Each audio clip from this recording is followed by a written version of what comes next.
Hello नमस्कार दोस्तों, स्वागत है आपका हमारे चैनल पर।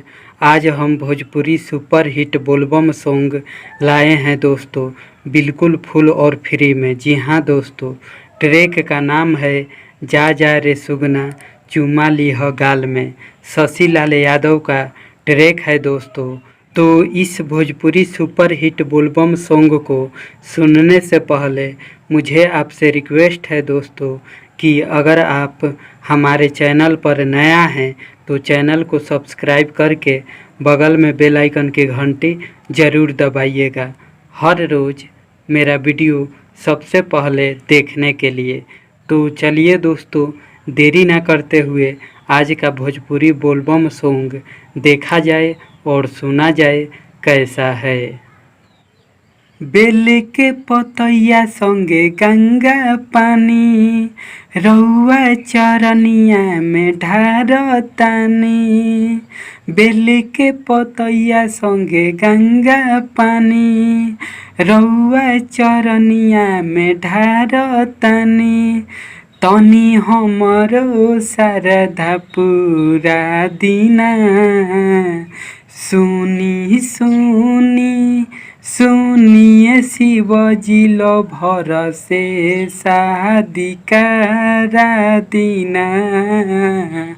हम तो सनम बिन रह नहीं पाइब, दुल्हा उनके बना दीना।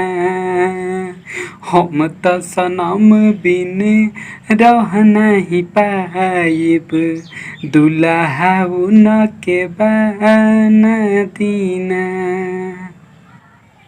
लेके उम्मीद है दिलवा में बाबा बानी उठवले कांवरे जी।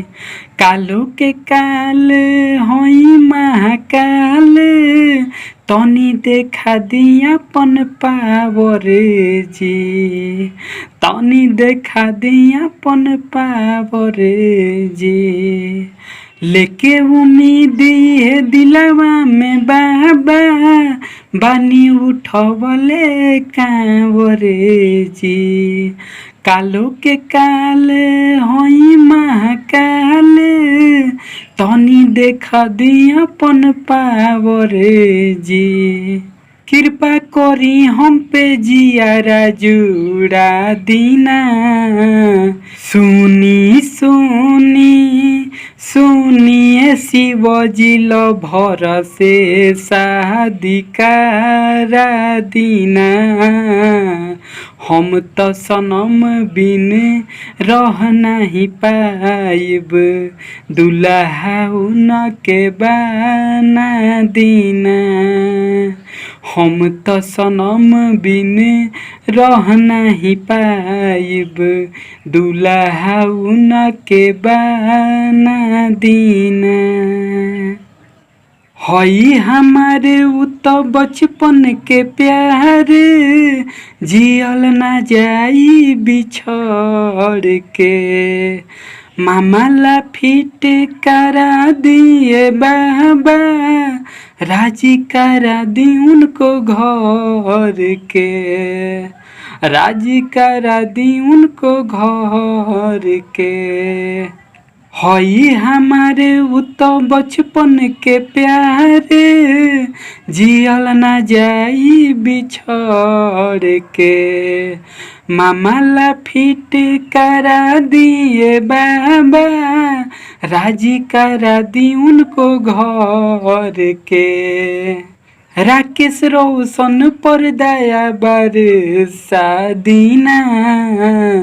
सुनी सुनी सुनिए शिवजी लो भरोसे शादी करा दीना।